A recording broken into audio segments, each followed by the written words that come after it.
पहला क्वेश्चन है bespoken books are. So option A है इशूड बुक्स, ऑप्शन बी है रिटर्न बुक्स, ऑप्शन सी है renewed books या ऑप्शन डी है रिजर्व बुक्स। सो हमारा करेक्ट आंसर होगा रिजर्व बुक्स। बी स्पोकन का मतलब ही होता है कि कोई चीज़ अगर मैंने एडवांस में रिजर्व कर ली हो या बुक कर ली हो।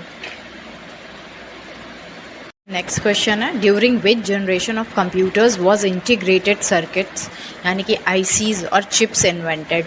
सो ऑप्शन है first generation, second generation, third generation या फोर्थ जनरेशन। सो या कंप्यूटर के जनरेशन की बात हो रही है, ये डायरेक्ट क्वेश्चन है। अगर आपको याद है कंप्यूटर की जनरेशन तो आप तुरंत लगा लो। तो इसका करेक्ट आंसर होगा ऑप्शन सी थर्ड जनरेशन। आइए जनरेशन के बारे में जानते हैं कंप्यूटर की। सो जनरेशन ऑफ कंप्यूटर्स में हमारा फर्स्ट जनरेशन में ट्रांजिस्टर्स आए थे जिनका यूज़ 1940 से 56 तक हुआ था। देन सेकेंड जनरेशन में वैक्यूम ट्यूब्स आए थे जिनका यूज़ 1956 से 63 तक हुआ था। देन थर्ड जनरेशन जो कंप्यूटर की थी उसमें आईसीज यानी इंटीग्रेटेड सर्किट जो हमारा क्वेश्चन था वो 1964 से 71 तक यूज़ हुए थे। देन फोर्थ जनरेशन जो कि 1971 के बाद से और प्रेजेंट में मीन्स अभी भी कई चीज़ें हैं जो फोर्थ जनरेशन के कंप्यूटर्स में जो यूज़ हुआ था वो यूज़ हो रहे हैं, लाइक माइक्रो प्रोसेसर्स या very large scale integrated circuits हो गए। एंड फिफ्थ जनरेशन जो कि आर्टिफिशियल इंटेलिजेंस पे बेस्ड है, जो कि अभी भी यूज़ हो रही है कुछ जगहों पर और आगे भी यूज़ हो सकती है प्रेजेंट में, जैसे कि वो गूगल असिस्टेंट आपके मोबाइल में हो गया या एप्पल का सीरी हो गया या फिर चैट बोट्स हो गए जो ऐप्स में होते हैं। ये सब आर्टिफिशियल इंटेलिजेंस बेस्ड होते हैं जो एक ह्यूमन मशीन की तरह काम करते हैं या ह्यूमन लर्निंग पर काम करते हैं। वो सब चीज़ें फिफ्थ जनरेशन ऑफ कंप्यूटर्स के अंडर में आएंगी। नेक्स्ट क्वेश्चन है इंटरनेट एक्सप्लोरर जिसको आप माइक्रोसॉफ्ट एज के नाम से हम जानते हैं इज़ अ पॉपुलर। ऑप्शन है वेब सर्वर, बी है वेब ब्राउज़र, सी वेब प्रोवाइडर या डी वेब एड्रेस। तो इसका करेक्ट आंसर होगा ऑप्शन बी वेब ब्राउज़र। आप सबने बचपन से यूज़ किया होगा इंटरनेट एक्सप्लोरर। तब तो इतना गूगल क्रोम फेमस नहीं हुआ करता था, तब हम ई करके एक बना हुआ करता था ब्लू कलर का एक टैग या लोगो, उस पर क्लिक करके हम कुछ भी सर्च करा करते थे, वो इंटरनेट एक्सप्लोरर। अब उसका नाम माइक्रोसॉफ्ट एज चेंज हो गया है, वो उसको हम वेब ब्राउज़र बोलते हैं। क्वेश्चन है what is the full form of a library management software named SOUL. So ये बहुत करीब इसके ऑप्शंस है, जो एग्जैक्ट जिसको याद होगा वही लगा पाएगा। ऑप्शन ए है software for university library, option B है software for university libraries, C है सॉफ्टवेयर ऑफ यूनिवर्सिटी लाइब्रेरी या डी है software of university libraries. So इसका करेक्ट आंसर होगा option B software for university libraries. तो आप चाहो तो उनकी वेबसाइट पर जाके भी यही देख सकते हो, यही नाम है। देन क्वेश्चन है conference proceedings are considered as dash documents. तो हमने तीन तरह के जो डॉक्यूमेंट्स पढ़े होते हैं प्राइमरी, सेकेंडरी, टर्सरी की कैटेगरी में, तो उसके रिगार्डिंग ये पूछ रहा है। सो ऑप्शन ए है कन्वेंशनल, बी है प्राइमरी, सी है सेकेंडरी, डी है टर्सरी। सो इसका करेक्ट आंसर होगा ऑप्शन बी प्राइमरी।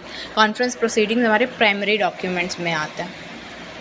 मैंने यहाँ पर प्राइमरी सोर्सेज, सेकेंडरी सोर्सेज या टर्शरी सोर्सेज की पूरी लिस्ट भी आपको बना के दे दी है। ये आपको याद ही करनी पड़ेगी क्योंकि पेपर में एग्जैक्ट पूछ देते हैं। मान लीजिए पूछ दिया टेक्स्ट बुक किससे कौन सा सोर्स है तो सेकेंडरी सोर्स है, तो इस तरह से मैं बता देती हूँ। प्राइमरी सोर्सेज में हमारे पीरियोडिकल्स आते हैं जो कि सोलिली डिवोटेड होते हैं रिपोर्टिंग ओरिजिनल वर्क। जो फर्स्ट टाइम कोई चीज़ प्रिंट होती है एक्चुअली में वो प्राइमरी सोर्सेज के अंडर आ जाती है। फिर research report, conference proceedings, reports of scientific expeditions, official publications, patents, standards, trade literature, thesis and dissertations, laboratory notebooks, diaries, memoranda, internal research reports, minutes of meetings, company files, correspondence, personal files, ये सब चीज़ें primary sources में आ जाती हैं।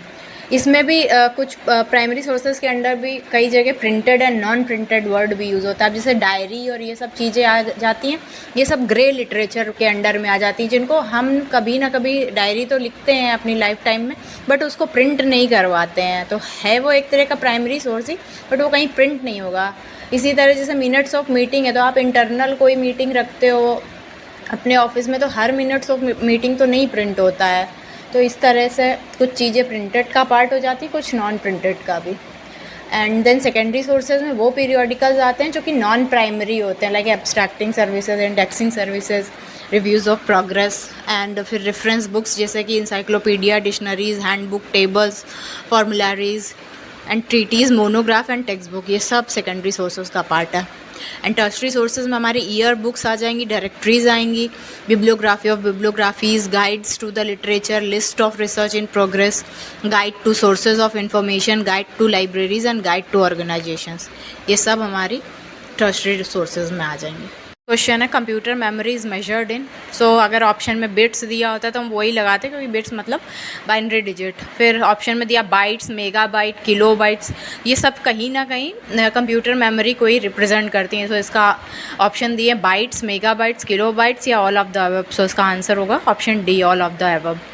अब मैं यहाँ lowest computer memory से लेके हाईएस्ट तक के मैंने ये सीरीज़ लिख दिया है, इसलिए क्योंकि ये एग्ज़ाम में अक्सर आता है कि हाईएस्ट टू लोएस्ट या लोएस्ट टू हाईएस्ट अरेंज करिए। तो आप कोई भी एक सीक्वेंस में याद कर लीजिए, तो जैसा आएगा उस हिसाब से आंसर करिएगा। सो सबसे छोटी होती है बाइट, देन किलोबाइट, फिर मेगाबाइट, फिर गीगाबाइट, फिर टेराबाइट, फिर पेटाबाइट, फिर एक्साबाइट, फिर जेटाबाइट, फिर योटाबाइट। सबसे छोटी मतलब इस ऑप्शन के हिसाब से बता रही हूँ, वैसे निबल होती है। और नेक्स्ट लेवल मतलब योटा बाइट के बाद भी हेला बाइट और ब्रोंटो टाइप पे बाइट पे अभी वर्क चल रहा है, ऐसी भी कोई मेमोरी आगे आ सकती है। एक निबल 4 बिट्स के बराबर होती है और कंप्यूटर की सबसे स्मॉलेस्ट मेमोरी अगर पूछा जाए तो वो बिट होती है, जिसको बाइनरी डिजिट बोलते हैं। हमारा नेक्स्ट क्वेश्चन है scrutiny of financial transactions are called, so इसका ऑप्शन है बजटिंग, अकाउंटिंग, प्रोग्रामिंग या ऑडिटिंग।